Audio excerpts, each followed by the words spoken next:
ever done something wrong, sinned against God, and regretted it so much that you said you would never do it again? But then, in a moment of weakness, you did the same thing again. This is what happened to Abraham. In chapter 12, we read how, in the fear of the Egyptians, Abram lied and told the people his wife Sarah was his sister.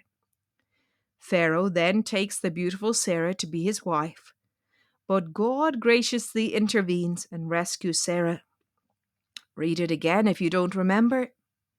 Now Abraham tells the king of Gerar, Abimelech, that Sarah is his sister.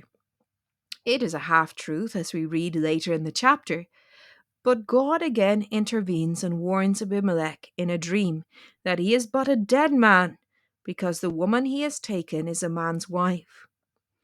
We see here how God views marriage. God ordained marriage right at the beginning of creation. He designed it to be between one man and one woman, and for life.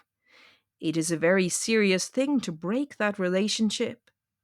And God warns Abimelech here about it, because he knows that Abimelech has been deceived into thinking that Sarah is Abraham's sister.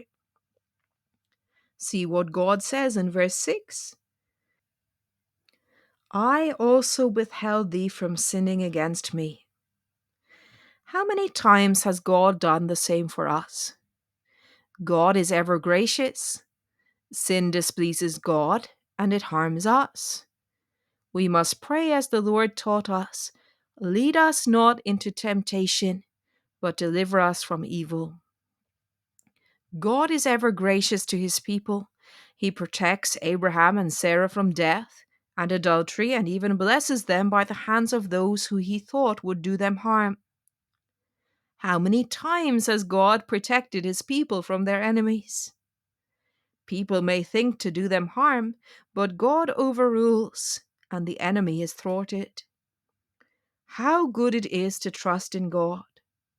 But even here we're reminded that even when we aren't trusting him, he often still shows himself strong on our behalf. Psalm 2 verse 12 says, Blessed are all they that put their trust in him. And it is true.